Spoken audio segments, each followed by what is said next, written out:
नमस्कार। आज हम जानेंगे मृत्यु के 47 दिन तक आत्मा के साथ क्या क्या होता है, मृत्यु के बाद आत्मा कितने दिन धरती पर रहती है और मृत आत्मा का सफ़र कैसा रहता है। सबसे पहले हम जानेंगे मृत्यु के 47 दिन तक आत्मा के साथ क्या क्या होता है। मृत्यु हम सबके जीवन का एक परम सत्य है, यानी जो भी इस धरती पर जन्म लिया है उस प्राणी को कभी न कभी एक दिन अवश्य इस लोक को छोड़कर जाना पड़ेगा।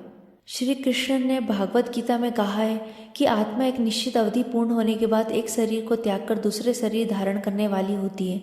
अर्थात जीवों का शरीर तो नश्वर होता है जबकि आत्मा अजर अमर होती है।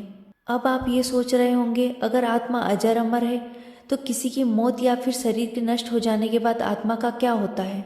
इसका वर्णन हिंदुओं के पवित्र पुराणों में से एक गरुड़ पुराण में मिलता है, जिसमें यह भी बताया गया है कि मृत्यु के कितने दिनों बाद आत्मा यमलोक पहुंचती है और रास्ते में उस आत्मा को किस किस प्रकार की समस्याओं का सामना करना पड़ता है। हिंदू धर्म के गरुड़ पुराण की कथा के अनुसार एक दिन भगवान विष्णु के प्रिय सेवक और उनके वाहन गरुड़ जब भगवान विष्णु से पूछते हैं कि हे श्री हरि, मैं ये जानना चाहता हूँ कि जब इंसान की मृत्यु हो जाती है तब मृत्यु के बाद उस प्राणी की आत्मा का क्या होता है और उस प्राणी की जीवात्मा कितने दिन के बाद यमलोक पहुँचती है। आगे भगवान विष्णु कहते हैं कि जब भी किसी जीव की मृत्यु होने वाली होती है तो सबसे पहले उस प्राणी की आवाज़ चली जाती है और जब अंतिम समय आता है तो मरने वाले व्यक्ति को कुछ पल के लिए दिव्य दृष्टि मिलती है। इस दिव्य दृष्टि में मनुष्य अपने जीवन में किए हुए अच्छे बुरे सभी कर्मों को और संसार को एक रूप में देख रहा होता है।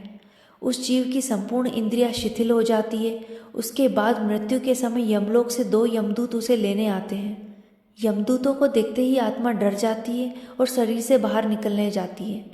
जैसे ही आत्मा शरीर को त्याग कर शरीर से बाहर निकलती है वैसे ही यमदूत उस जीवात्मा के गले में पास फेंककर बांध देते हैं और उसके बाद यमदूत उस जीवात्मा को लेकर यमलोक की ओर पर स्थापन कर जाते हैं।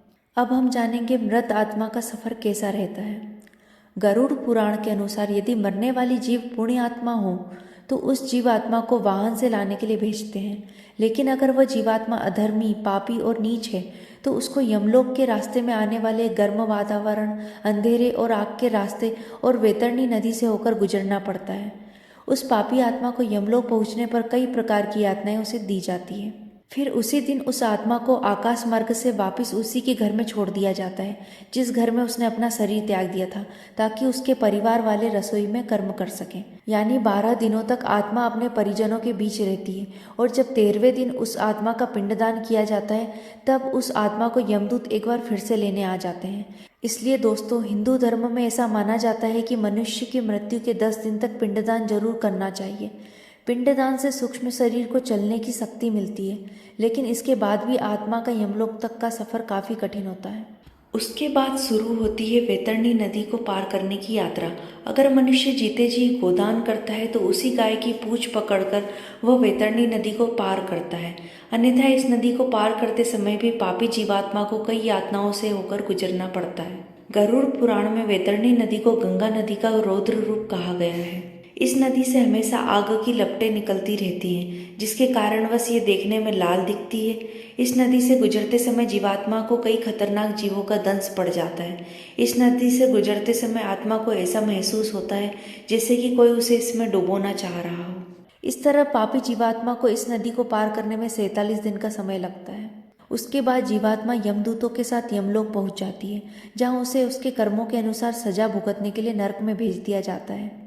इसलिए दोस्तों, अगर आप मृत्यु के पश्चात इस तरह के कष्टों को नहीं भोगना चाहते हैं तो अपने जीवन काल में अच्छे कर्म करें, क्योंकि चाहे आप जिसके लिए भी जीवन भर बुरे कर्म करते हैं, ये याद रखिए कि मरने के बाद कष्टों को भोगने के लिए वहाँ कोई नहीं होगा।